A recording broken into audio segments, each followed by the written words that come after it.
পানির মধ্যে ফিরাউন এবং তার সৈন্যবাহিনী সহ তারা হাবুডুবু খাচ্ছিল। হাত্তা ইযা আদরাকাহুল গরাকু, যখন ফিরাউন পানির মধ্যে ডুবে ডুবে পানি খাচ্ছিল, ডুবাডুবি শুরু হয়ে গিয়েছে, তখন সে বলে ক্বালা আমানতু আন্নাহু লা ইলাহা ইল্লাল্লাযী আমানাত বিহি বানু ইসরাঈল ওয়া আনা মিনাল মুসলিমিন। হাবুডুবু খাচ্ছে আর বলে, আমি এখন বিশ্বাস করছি আল্লাহ ছাড়া কোনো মাবুদ নেই, যে আল্লাহর প্রতি বানি ইসরাঈলরা বিশ্বাস স্থাপন করেছে। ওয়া আনা মিনাল মুসলিমিন, আমিও মুসলমানদের মধ্য থেকে একজন। এখন সে ঈমান আনে। সে কখন ঈমান আনলো? যখন তার মৃত্যুর সময় দীর্ঘ শ্বাস শুরু হয়ে গিয়েছে, হালতে গড়গড়া, মৃত্যুর সময় চলে এসেছে।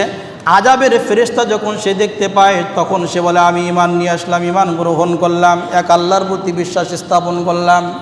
আল্লাহ পাক বলেন, আল আনা ওয়া ক্বাদ আসাইতা ক্বাবলু ওয়া কুনতা মিনাল মুফসিদিন। আল্লাহ তাআলা নিজেই জবাব দেন, ও ফিরাউন, তুমি এখন ঈমান গ্রহণ করছো, তোমার তো সময় শেষ হয়ে গিয়েছে, কারণ তোমার আখিরাতের জীবন শুরু হয়ে গিয়েছে, পরকালে এই ইহকালের দুনিয়ার জীবন তোমার শেষ হয়েছে। এমন অবস্থায় তুমি ঈমান গ্রহণ করছো, যেই অবস্থায় তোমার আখিরাতের জিন্দেগি শুরু হয়ে গিয়েছে, হালতে গড়গড়া। এখন তোমার ঈমান গ্রহণযোগ্য হবে না। তুমি তো ইতিপূর্বে ফাসাদ সৃষ্টি করেছো, আমার নাফরমানি করেছো, আর দুনিয়াতে তুমি ফাসাদ সৃষ্টিকারী ছিলে, তোমার ঈমান এখন গ্রহণযোগ্য হবে না। আল্লাহ পাক কি ঘোষণা করলেন? ফালইয়াউমা নুনাজ্জিকা বিবাদানিকা লিতাকুনা লিমান খালফাকা আয়া। আল্লাহ পাক বলেন, আজকে তোমার দেহকে, তোমার শরীরকে আমি সুটকি বানিয়ে আমি হেফাজত করে রেখে দেব।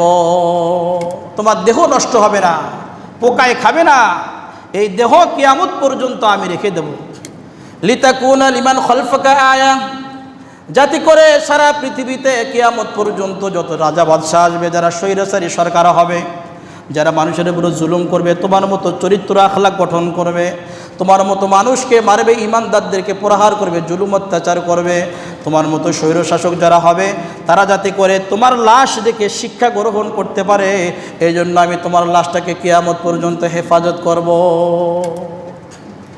আল্লাহ তাআলা বলেন, وَإِنَّ كَثِيرًا مِنَ النَّاسِ عَنْ آيَاتِنَا لَغَافِلُونَ।